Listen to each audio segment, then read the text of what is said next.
Hi friends, welcome to my channel. మేము చేసిన first వీడియోకి అయితే మంచి రెస్పాన్స్ వచ్చింది. ఇలానే మీరు మాకు ఎప్పటికీ ఇలానే సపోర్ట్ చేయాలి. ఈరోజైతే మనం చికెన్ కర్రీ ఎలా ప్రిపేర్ చేసుకోవాలో తెలుసుకుందాం.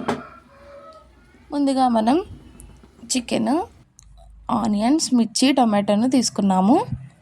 ఆనియన్స్ని చిన్న చిన్న పీసెస్గా కట్ చేసుకోవాలి.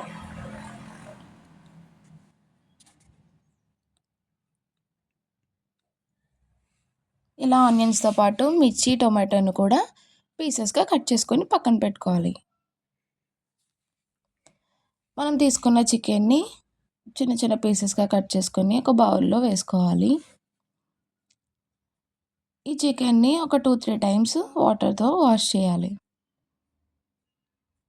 వీడియోలో చూపిస్తున్నట్టుగా మన చికెన్ని క్లీన్గా వాష్ చేసుకోవాలి. నేనైతే 2 టైమ్స్ వాటర్తో వాష్ చేసుకున్నాను.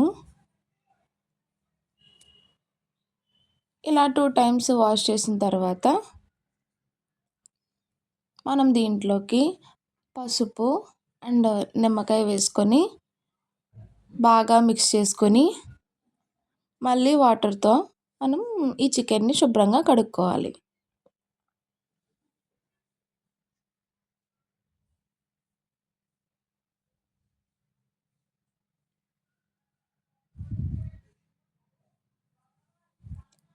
తర్వాత మనం చికెన్ని ఇలా జల్లెడలాంటి ఒక బౌల్లో వేసుకోవాలి. ఇలా వేసుకోవడం వల్ల వాటర్ అనేది చికెన్కి పట్టకుండా ఉంటుంది.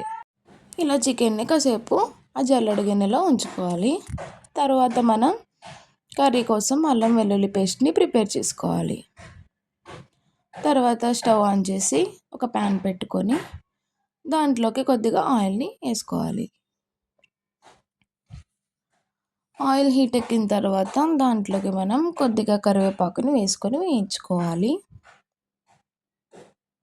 కరివేపాకు కొంచెం బాగా వేగిన తర్వాత మనం దాంట్లోకి కట్ చేసుకున్న పచ్చిమిర్చి, ఆనియన్స్ని వేసుకొని వేయించుకోవాలి.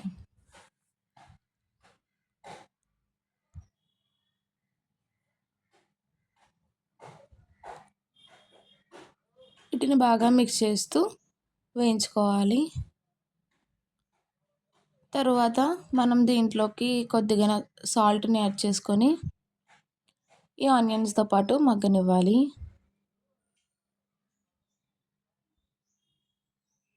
ఇవి మనకి గోల్డెన్ షేడ్ వచ్చేంత వరకు కూడా వేగనివ్వాలి.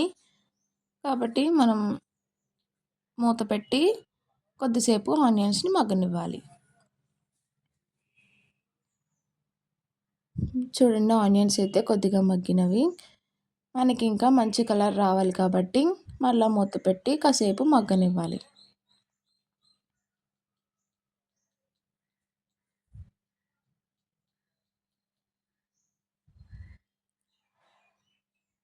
చూడండి, ఆనియన్స్ అనేవి మంచి కలర్ వచ్చిన తర్వాత దీంట్లోకి అల్లం వెల్లుల్లి పేస్ట్ని యాడ్ చేసుకోవాలి.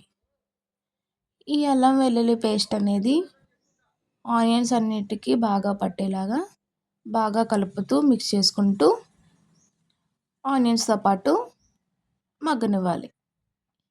ఈ అల్లం వెల్లుల్లి పేస్ట్ అనేది పచ్చివాసన పోయేంత వరకు కూడా బాగా వేయించుకోవాలి. ఇప్పుడు దీంట్లోకి మనం చికెన్ మసాలా, గరం మసాలాను యాడ్ చేసుకోవాలి. ఇలా యాడ్ చేయడం వల్ల ఆనియన్స్కి మసాలాలు అనేవి బాగా పడతాయి అన్నమాట. ఇప్పుడు దీంట్లోకి మనం కర్రీకి సరిపడేంతగా కారంని యాడ్ చేసుకోవాలి.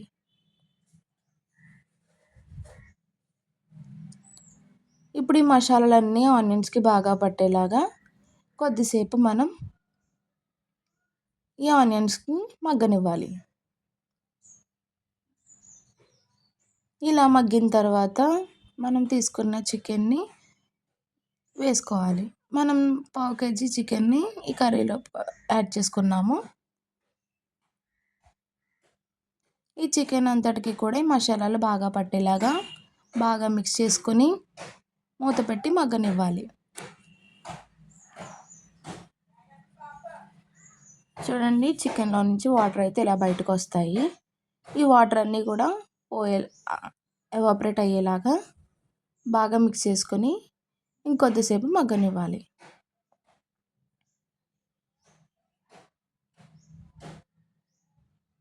చూడండి చికెన్ అయితే బాగా మగ్గుతుంది. ఇప్పుడు దీంట్లోకి మనం కట్ చేసుకున్న టొమాటో ముక్కల్ని యాడ్ చేసుకోవాలి. ఈ టొమాటో కూడా కొద్దిసేపు మగ్గనివ్వాలి. సో ముందుగా మనం బాగా కలుపుకొని ఈ టొమాటోని కూడా చికెన్తో పాటు మగ్గనివ్వాలి.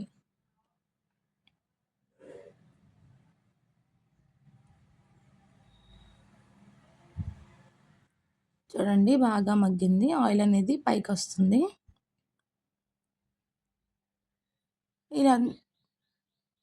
ఇలా ఆయిల్ పైకి వచ్చిన తర్వాత దీంట్లోకి మనం కొద్దిగా వాటర్ని యాడ్ చేసుకోవాలి.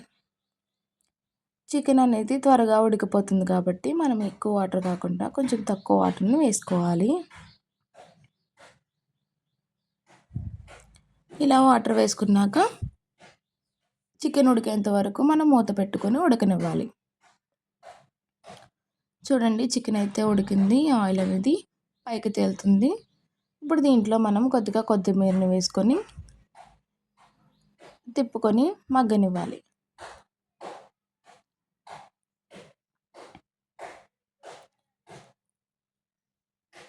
చూడండి మనం ప్రిపేర్ చేసుకున్న చికెన్ కర్రీ అయితే రెడీ అయిపోయింది.